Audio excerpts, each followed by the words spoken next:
بسم اللہ الرحمن الرحیم۔ السلام علیکم ناظرین، آپ یوٹیوب چینل دیکھ رہے ہیں، میں عمران خان۔ سب سے پہلے تو جو لوگ شکوہ کرتے ہیں سوشل میڈیا پہ بہت زیادہ کہ پاکستانی نکلتے نہیں ہیں، اپنے حق کے لیے کھڑے نہیں ہوتے، خاص طور پہ وہ لوگ سوشل میڈیا پہ یہ بات کرتے رہتے ہیں، تو میں انہیں یہ بتاؤں کہ اس وقت آزاد کشمیر ہو یا بلوچستان ہو، لوگ کئی مقامات پر دھرنے دے کر بیٹھے ہیں اور اپنے جائز مطالبات یا اپنے حقوق کے لیے آواز اٹھا رہے ہیں۔ جو ان کے ساتھ ظلم اور زیادتی ہو رہی ہے وہ اس کے خلاف ڈٹ کر کھڑے ہیں۔ وہاں خواتین بھی ہیں، نوجوان بھی ہیں، بچے بھی ہیں، بزرگ بھی ہیں، اور اب سوشل میڈیا کی رسپانسبلٹی ہے کہ وہ ان کی آواز کو دنیا تک پہنچائے اور ان کی آواز بنے۔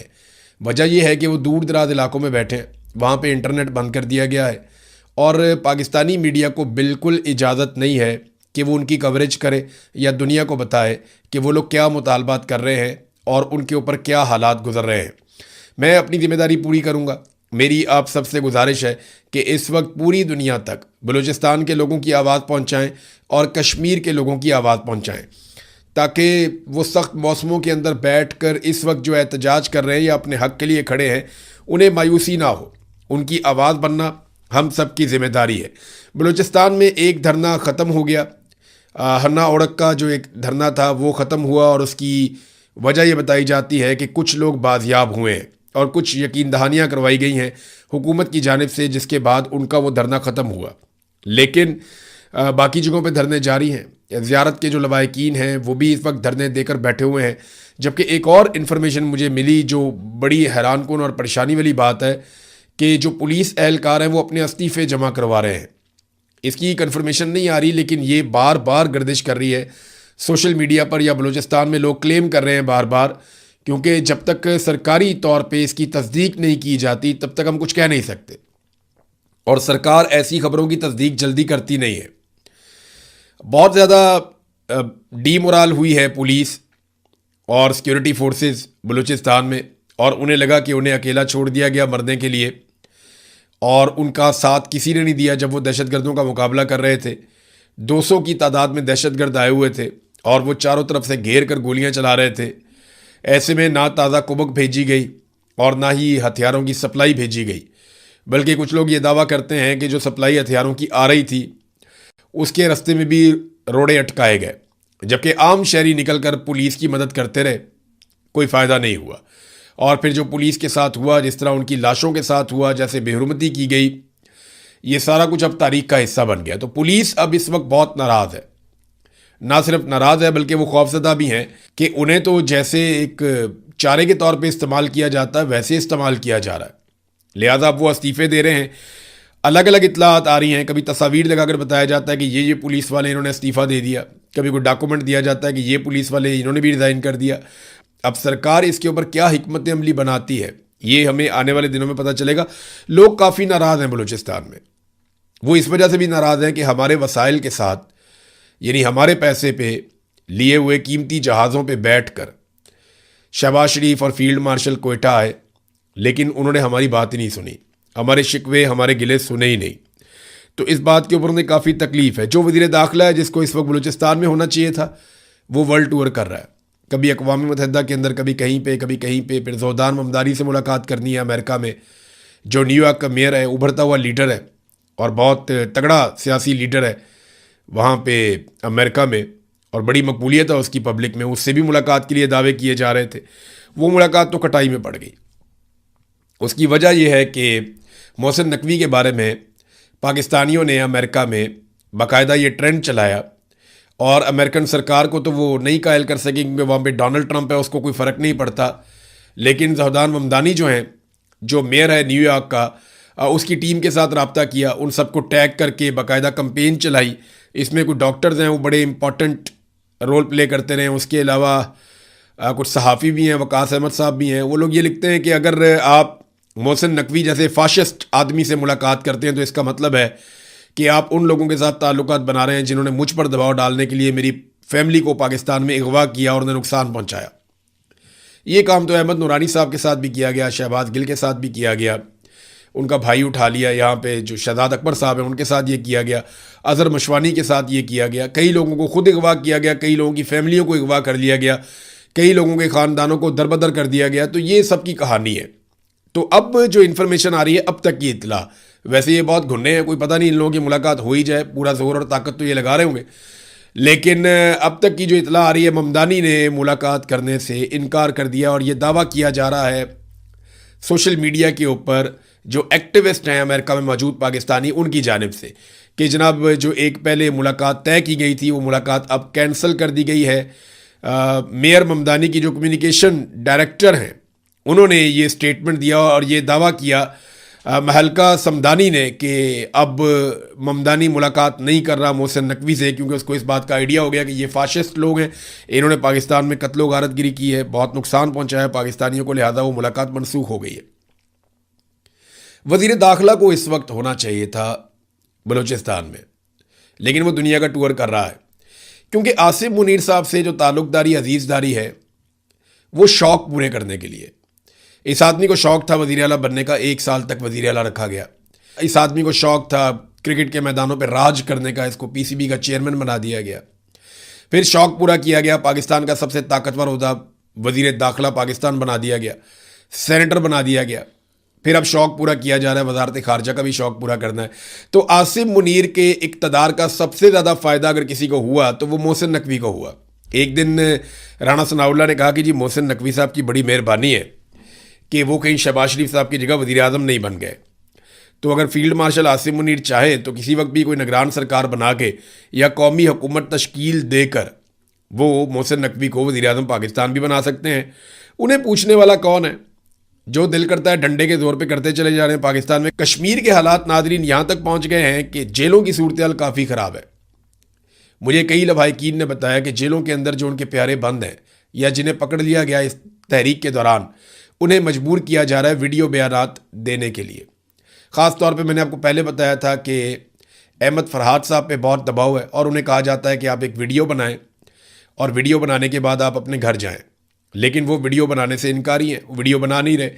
اچھا, میرے خیال میں اگر وہ ویڈیو بنا بھی دیں گے نا تو ان کو اتنی جلدی نہیں چھوڑیں گے جب تک کہ یہ معاملہ پورا ریزالو نہیں کر دیں گے. اب انہیں بہت ساری ویڈیوز چاہیے. کریں گے وہ یہ کہ جس وقت آپریشن کریں گے ان ویڈیوز کو ساتھ چلائیں گے, عوام کے کچھ انٹرویوز ساتھ چلائیں گے سلیکٹیو قسم کے, کچھ سیاستدان اپنے لوگوں کو اکٹھا کریں گے, ان کے انٹرویوز کروائیں گے, تو یہ ثابت کرنے کی کوشش کریں گے جی کہ آزاد کشمیر تو کسی اور طرف کھڑا ہے, اور وہ جو لوگ گرفتار ہوئے تھے انہیں اپنی غلطی کا احساس بھی ہو گیا اور بہت سارے لوگ قومی دھارے میں واپس آ گئے, تو یہ چند شر پسند ہیں, انہیں ہم نہیں چھوڑیں گے. تو اس قسم کا ایک تاثر بنایا جائے گا, جیسے ہمیشہ سے پاکستان کی ملٹری اسٹیبلشمنٹ تحریکوں کو کچلتی آئی ہے, عوامی امنگوں کے خلاف جو ہے وہ فیصلے کرتی آئی ہے, اور عوامی تحریکوں کو ہمیشہ انہوں نے اسی طریقے سے دبانے کی کوشش کی ہے, چاہے وہ بلوچستان ہو, چاہے وہ بنگلہ دیش ہو, چاہے وہ خیبر پختونخوا کے قبائلی علاقے ہوں. ابھی وہاں سے ایک ویڈیو آ رہی تھی, اس میں ٹی ٹی پی کے لوگ بیٹھے ہوئے ہیں ایک اسکول کے اندر, غالباً یہ جنوبی خیبر پختونخوا کی ویڈیو ہے, اور وہاں پہ ایک اسکول کے اندر بیٹھے ہوئے ہیں اور اسٹوڈنٹس کی جگہ پہ بیٹھ کے طالبان جو ہے وہ ہنسی مذاق کر رہے ہیں, اور سارے نوجوان لڑکے ہیں. یعنی وہ مجھے یاد ہے آج سے چند سال پہلے کا ایک گانا 2016 کا ہے, تو یہ بچے تب چھوٹے بچے ہی ہوتے ہوں گے اس وقت, ابھی یہ نوجوان ہیں, یعنی 20 سال 25 سال کے لگ رہے تھے, کوئی 27 سال کا لگ رہا تھا, کوئی 25 سال کا, کوئی 20 سال کا, کوئی 18 سال کا, چھوٹی عمر کے لڑکے تھے, ہتھیاروں سے لیس وہاں بیٹھے ہوئے ہیں, بیٹھ کے وہاں پہ اسکول کے اندر تو قومی ترانہ بھی پڑھ رہے ہیں اور بلیک بورڈ کو استعمال کر رہے ہیں, مذاق کر رہے ہیں تعلیم کا. یہ وہ بچے ہیں جن کے بارے میں آئی ایس پی آر نے ایک دور میں ایک نغمہ جاری کیا تھا کہ مجھے دشمن کے بچوں کو پڑھانا ہے. یاد آیا آپ کو؟ اس سے پہلے ایک آیا تھا بڑا دشمن بنا پھرتا ہے جو بچوں سے لڑتا ہے. پھر ہم نے دیکھا کہ پاکستان کی ملٹری اسٹیبلشمنٹ خود ہی بچوں سے اور خواتین سے لڑ پڑی. لیکن پھر انہوں نے کہا جی مجھے دشمن کے بچوں کو پڑھانا ہے, اور وہ دشمن کے بچے جو ہیں وہ پڑھنے کے لیے آئے, بندوقوں سمیت اسکول کے اندر جا کے پڑھا لیں انہیں. یہ حالات جان بوجھ کر ایسا لگتا ہے کہ پیدا کیے جا رہے ہیں. افغانستان کی تو سرحدی سیل ہے, تو دہشت گرد آتے کہاں سے ہیں؟ یہ کہیں سے نہیں آتے, ان کو یہیں پہ سہولت دی جاتی ہے. یہ جو گڈ طالبان ہے نا, یہ ہے سارا مسئلہ. مجھے علی امین گنڈا پور نے یہ بات بڑے آسان طریقے سے سمجھائی تھی, اور باقاعدہ انہوں نے مجھے ایگزامپلس کوٹ کی تھیں. گنڈا پور نے مجھے کہا تھا کہ فوج کھیلتی ہے گڈ طالبان اور بیڈ طالبان کر کے. جو بیڈ طالبان ہیں ان کو یہ کہتے ہیں مارو, اور ان کو مار کے یہ دنیا کو بتاتے ہیں کہ جناب دیکھیں ہم کتنے اچھے لوگ ہیں. اور انہوں نے اپنے گڈ طالبان بھی رکھے ہوئے ہیں جن کے ذریعے سے یہ نظام کو کنٹرول کرتے ہیں اور جگہوں پہ قبضہ کرتے ہیں اور بڑے طریقے سے وسائل کو کنٹرول کرتے ہیں. اور جب لوگ ان کے راستے میں رکاوٹ بنتے ہیں تو یہ گٹ طالبان کو اس علاقے کے اندر بھیج دیتے ہیں. یہ بات مجھے علی امین گنڈا پور نے اس وقت بتائی جب وہ وزیر اعلیٰ پنجاب تھے. بہرحال اس وقت بلوچستان کے اندر استعفے آ رہے ہیں, بلوچستان کے اندر دھرنے چل رہے ہیں, کشمیر کے اندر بھی ایسی صورتحال چل رہی ہے. کشمیری اپنے حق کے لیے ڈٹ گئے ہیں. تو اب پاکستانیوں کی رسپانسبلٹی ہے کہ جہاں جہاں انہیں موقع ملے وہ کشمیریوں کی آواز پوری دنیا تک پہنچائیں. کشمیری خود بھی بڑے تگڑے زوردار طریقے سے اپنی آواز دنیا تک پہنچا رہے ہیں. ناظرین, خیبر پختونخوا میں جو مراعات والا بل آیا تھا, جو ایک قانون پاس کیا گیا, اس پہ گورنر خیبر پختونخوا نے بہت عجیب و غریب سٹیٹمنٹ دے دیا. گورنر نے کہا جی میں اس کے اوپر دستخط ہی نہیں کروں گا. گورنر نے یہ بھی کہا کہ نہ صرف میں اس کے اوپر دستخط نہیں کروں گا بلکہ میں اس کی مخالفت کروں گا, میں اس کے اوپر اختلافی نوٹ لکھوں گا. اس طرح کی باتیں گورنر خیبر پختونخوا نے کہیں. لیکن دراصل انہوں نے کیا کیا, یہ قسمت خان صاحب تو ڈاکومنٹ ساتھ لے کر آ گئے, انہوں نے سارا پول کھول دیا. معاملہ یہ ہوا کہ 30 اپریل کو یہ بل پاس کروایا گیا تھا اسمبلی سے. اس کے بعد یہ چلا گیا دستخط کے لیے گورنر کے پاس. تو گورنر کو اس وقت لکھنا چاہیے تھا اختلافی نوٹ. لیکن ٹھیک 6 دن کے بعد گورنر نے اس بل کے اوپر دستخط کر دیے 6 مئی کو. یعنی ان کے بعد 10 دن کا ٹائم تھا کہ 10 دن کے اندر اندر وہ اختلافی نوٹ لکھ کر نظر ثانی کے لیے اس قانون کو واپس بھجوا سکتے تھے. لیکن گورنر نے 6 مئی کو اس کے اوپر دستخط کر دیے اور اسے فوری طور پہ قانون بنا دیا اور اس کے بعد چپ کر کے بیٹھ گئے خاموشی سے. لیکن اب جب یہ معاملہ اٹھا, اور معاملہ اٹھایا کس نے؟ پاکستان تحریک انصاف نے اٹھایا. پاکستان تحریک انصاف کے ورکر نے جب رولا ڈالا کہ یہ کیا چور بازاری آپ نے کی ہے, آپ اتنے بڑے بڑے مفادات لے رہے ہیں, عمران خان جیل کے اندر بیٹھا ہوا ہے, عوام پس گئی ہے مہنگائی کی اور غربت کی چکی میں, اور آپ اتنے بڑے بڑے فائدے لے رہے ہیں. جب پاکستان تحریک انصاف کا کارکن کھڑا ہوا ہے اس ظلم کے خلاف, تو اب گورنر صاحب بھی اس میں فائدہ اٹھانے آ گئے اور ایک لیٹر بھی جاری کر دیا ہے جس کے اوپر تاریخ نہیں لکھی ہوئی کہ جناب میں تو اختلافی نوٹ لکھ چکا, میں تو اس کے بہت خلاف ہوں. لیکن 6 تاریخ کو جس نے دستخط کیے وہ کون تھا گورنر صاحب؟ یہ سوال قسمت خان صاحب نے اٹھایا اور بہت ٹھیک اٹھایا. یہ سارے اکٹھے ہیں, اقتدار کے حمام میں یہ سارے ننگے ہیں. یہ گورنر خیبر پختونخوا اب لوگوں کو یہ ثابت کرنے کی کوشش کریں جی میں تو بہت اچھا آدمی ہوں, میں تو اس طرح کے مفادات کے خلاف تھا. لیکن پی ایم ایل این بھی ساتھ تھی, پیپلز پارٹی بھی ساتھ تھی, فضل الرحمان بھی ساتھ تھا, اور سب نے مل کر یہ الاؤنسز, یہ مراعات, یہ سہولیات اور یہ عیاشیاں حاصل کرنے کی کوشش کی. اور گورنر نے اس کے اوپر 6 دن کے اندر دستخط کیے. اس وقت اختلاف نہیں کیا. اب جب رولا پڑ گیا تو آپ کہہ دیا جی اگر میرے پاس آیا تو میں دستخط نہیں کروں گا. جناب آپ 6 مئی کو دستخط کر چکے ہیں اس ڈاکومنٹ اور اس خبر کے مطابق. ناظرین, جہاں برطانیہ میں شہباز شریف صاحب نے آموں کے تحفے بھیجے ہیں, اور یہ آموں کے تحفے نون لیگ کے کارکنوں کے لیے بھیجے ہیں. کبھی آپ نے سنا کہ کارکنوں کو لیڈر تحفے دے رہے ہوں؟ ایسا نہیں ہوتا نا, یہ صرف الیکشن کے دنوں میں ہوتا ہے.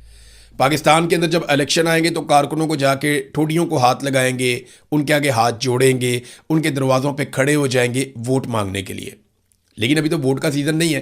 میں اب کسی وجہ بتاتا ہوں آپ کو. میں پاکستان سے باہر ان کی ٹکے کی اوقات نہیں ہے شریف خاندان کی. کوئی انہیں منہ نہیں لگاتا, کوئی ان سے بات کرنا نہیں چاہتا. لوگ ان کے منہ کے اوپر آ کر ان کی بے عزتی کرتے ہیں. تو یہاں نا بہت تھوڑے سے کارکن بچے ہیں پی ایم ایل این کے پاس, اور وہ ان کا بہت بڑا ایسٹ ہے.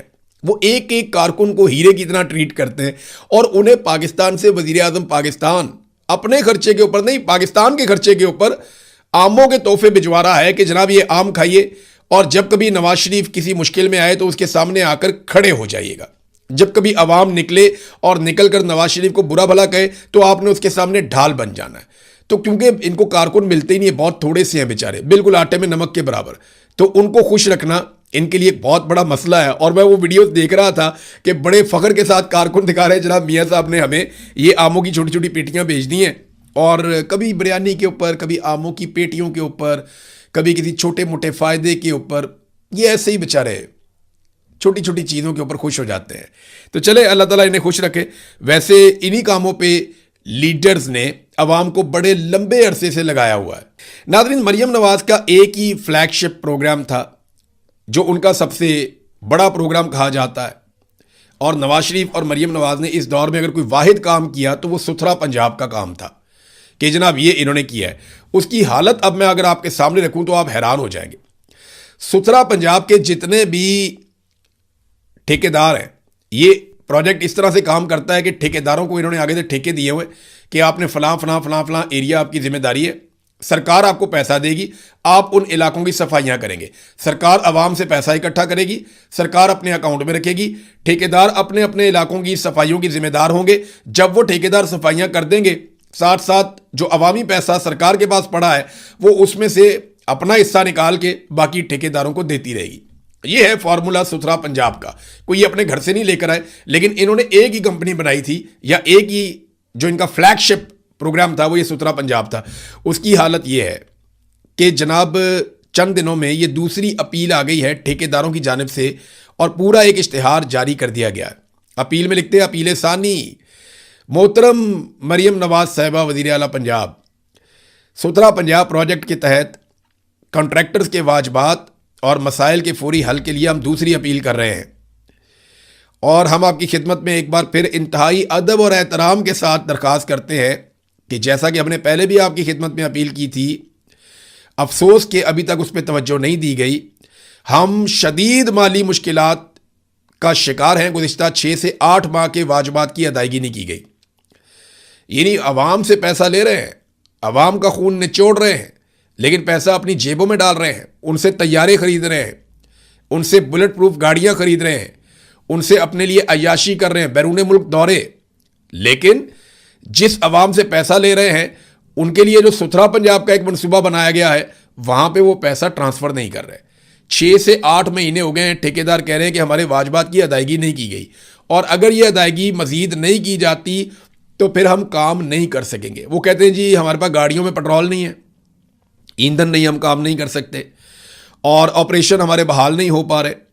فیلڈ سٹاف جو لوگ کام کرتے ہیں بیچارے, ان کو ہم تنخواہیں نہیں دے پا رہے. اب وہ تنخواہ 40,000 مقرر کی ہے, کسی کو 15,000 دیتے ہیں, کسی کو 20,000 دیتے ہیں, کسی کو 18,000 دیتے ہیں. وہ ایک ورکر نے تھوڑے دن پہلے